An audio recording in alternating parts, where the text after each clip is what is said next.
Hello, my wonderful artists and artist families.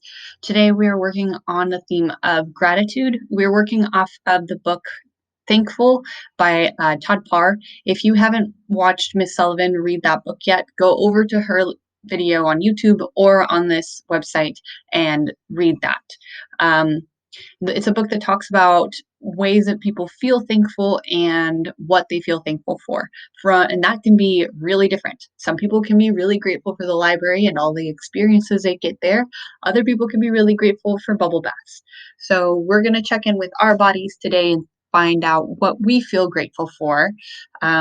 When I think about gratitude, I think about things that I experience that help me feel like, I'm really happy to be alive, and I'm really happy that I get to experience this one thing, be it a song or an object or a person or anything.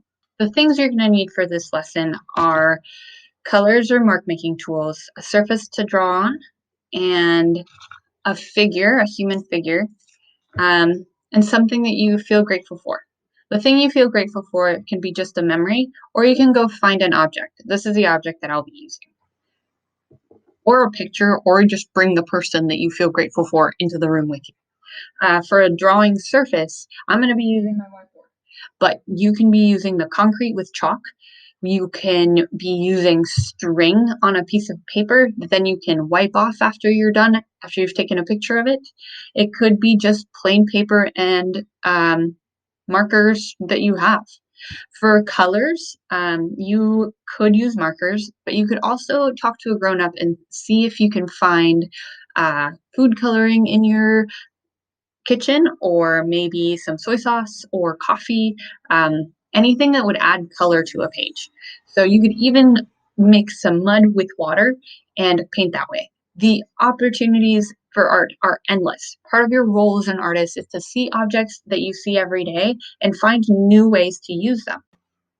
For the human figure, I'm using the little tinfoil and tape figure that we made in our last video for the last lesson we did, and you can go over and find that for the Uno game. You can also create one on your own. You can find a piece of paper, trace a body, and cut it out. You can also think about just objects that you can trace and create a figure with on your page if that would be helpful to you. You also can just draw from your imagination and practice some. Sometimes I just find it easier to use a figure like this one so I can manipulate the body and see the relationship between each part of the body more easily. Something to keep in mind is that you don't have to even work off of a human figure. If you want your figure to just be a blob, let it be a blob. You're the artist. I'm going to talk about the artist Keith Haring. Keith Haring is an artist who was born in Pennsylvania, and he loved Mickey Mouse and Disney, and he loved Dr. Seuss, those wacky cartoon animated figures.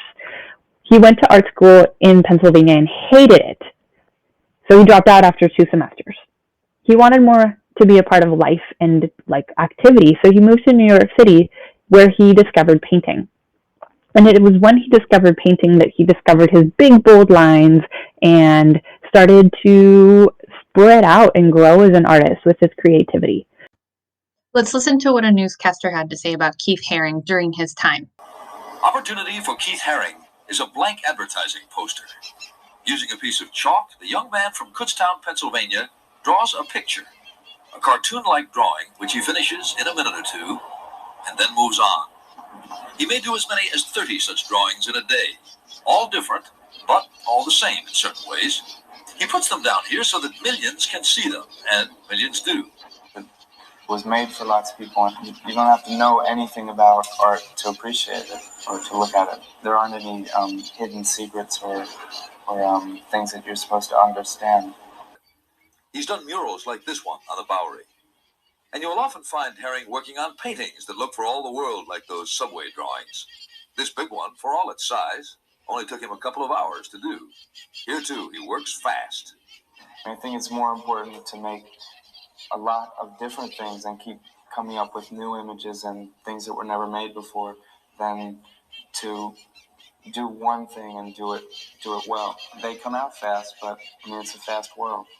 And so fast has Keith Haring caught on in this fast world that now he has a one-man show at a gallery in Soho. Here are the same images: the cookie cutter men, babies, hearts, dolphins, and spaceships. Only now it is the art world looking on. They think it's art, all right. And that's the CBS Evening News for this Wednesday. Dan Rather reporting from New York. Thank you for joining us. Good night. I have my colors and my whiteboard and my figure. Now I'm going to think about the memory I have. And for me, what I've chosen today is I made this cup from clay about a year ago. And I really love this teapot, and I love the memory I have when I made it. So that's what I'm going to go back to when I'm trying to fill my figure in and create a drawing from it. So the first thing I'm going to do is I'm going to touch base with my body.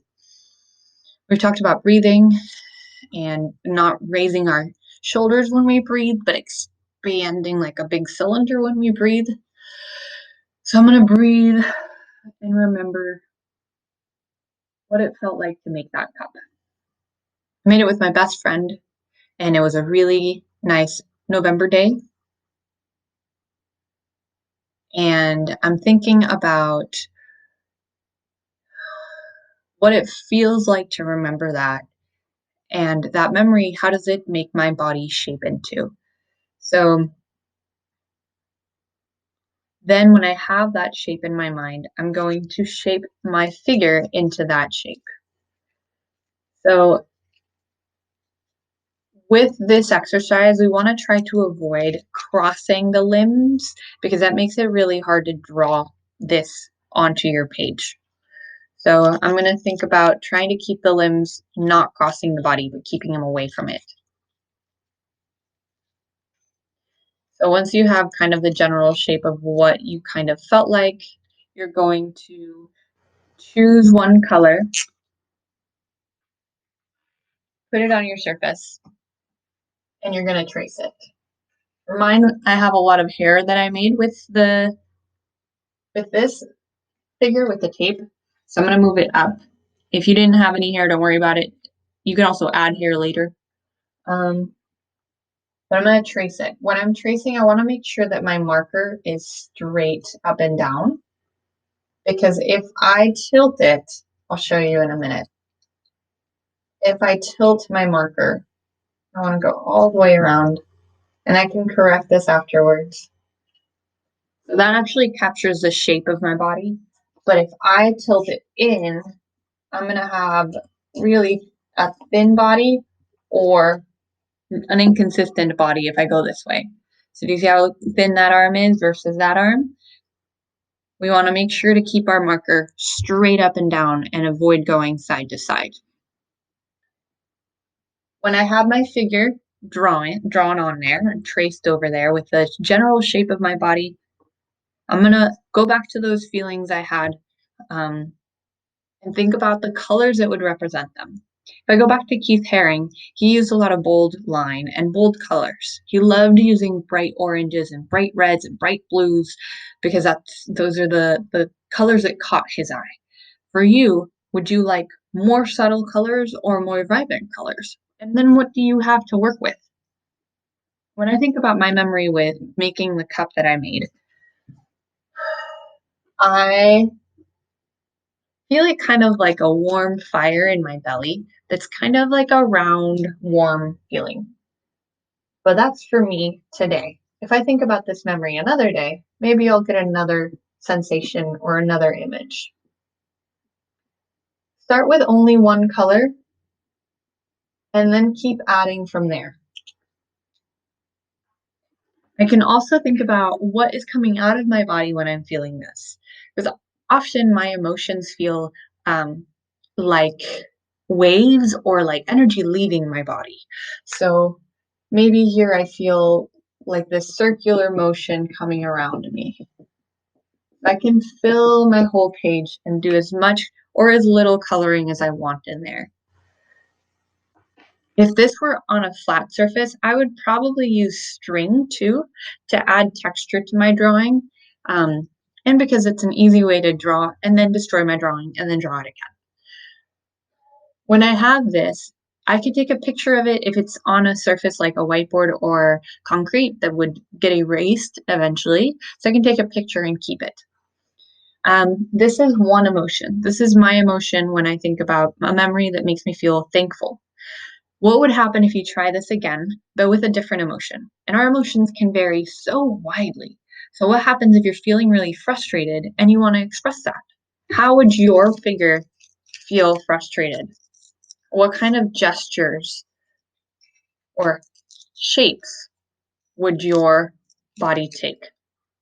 And then if you wanted to add it to the same page, or if you want to create a brand new page with a different emotion each time, you can do that. This is a great way to express how we're feeling to other people when we've lost track of our words. When Keith Haring used to draw, not all of his figures expressed joy and happiness. He was going through a lot of difficulties with his best friends and his family and his whole country. So he found ways to express that. You are also welcome to find ways to express your emotions using this exercise. I would love to see what you make. So when you're finished, please send whatever images you have to us at arts@aura@gmail.com. Thank you for joining me, and I'm so excited to see what you make. Bye.